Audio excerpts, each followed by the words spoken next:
शमशान की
वेदयन्त्यापो न शोषयति मारुतः, अर्थात वो आत्मा है जिसे कोई शस्त्र काट नहीं सकता, आग जला नहीं सकती, जल गला नहीं सकता और वायु सुखा नहीं सकती। वो तो स्वयं मृत्यु से लेकर अंतिम संस्कार तक के सभी कर्मों को खुद अपनी आंखों से देखती है। दरअसल होता ये है कि मृत्यु के बाद भी कुछ लोगों की आत्मा का अपने स्वजनों के साथ जबरदस्त मोह बना रहता है और अपने इसी मोह के चलते उस व्यक्ति की आत्मा अपने परिजनों के आसपास भटकती रहती है, जिस वजह से कुछ ऐसी स्थिति उत्पन्न हो जाती है कि मृतक की आत्मा को मुक्ति मिलने में काफी कठिनाई होती है।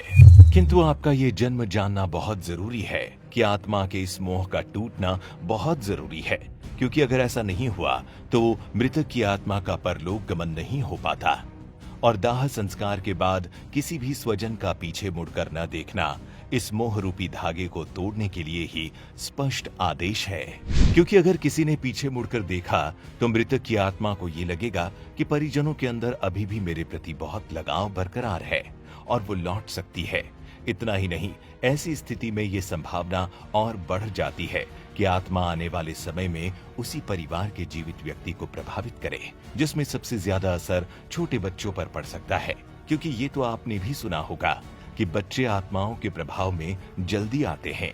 इसीलिए इस बात का हमेशा ध्यान रखें कि शमशान में लौटते समय बच्चों को सबसे आगे रखना चाहिए। लेकिन ये भी है कि अगर आप शमशान से लौटते समय पीछे मुड़कर न देखने में सफल हो जाते हैं तो आपका ये कार्य उस मृत आत्मा को ये समझने में मदद करेगा कि अब उसका इस मृत्युलोक में समय पूरा हो गया है और अब तुम्हारा जीवित लोगों से और तुम्हारे परिजनों से संबंध तोड़ने का समय आ गया है। मोह के बंधन से मुक्त होकर मुक्ति के लिए आगे बढ़ो, जिसके बाद से ही वो अपने मन को दूसरे लोक में जाने के लिए तैयार करने लगेगी।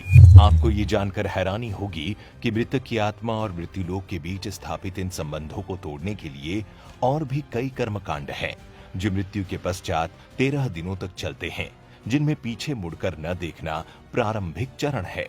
क्या आप जानते हैं, आत्मा की मुक्ति से जुड़ा एक और महत्वपूर्ण पहलू है कि जिस मनुष्य की अकाल मृत्यु हो जाती है, अर्थात आत्महत्या या किसी दुर्घटना में मृत्यु को प्राप्त हो जाते हैं, तो ऐसे इंसान की आत्मा को जल्दी मुक्ति नहीं मिल पाती। हाँ, अगर उसके कर्म बहुत ही अच्छे थे तब तो मिल जाती है, वरना काफी कष्ट उठाना पड़ता है। हालांकि पुराणों में अकाल मृत्यु को लेकर भी कई कर्मकांड बताए गए हैं, बशर्ते उनका पालन पूरे वैदिक तरीके से हो। तो दोस्तों, बस इसलिए दाह संस्कार के बाद शमशान घाट की तरफ पीछे मुड़कर देखने से मना किया जाता है। क्या आपने कभी शमशान घाट से निकलते हुए पीछे मुड़कर देखा है और कुछ अटपटा सा अनुभव किया है? तो हमारे साथ अपना अनुभव जरूर शेयर करें।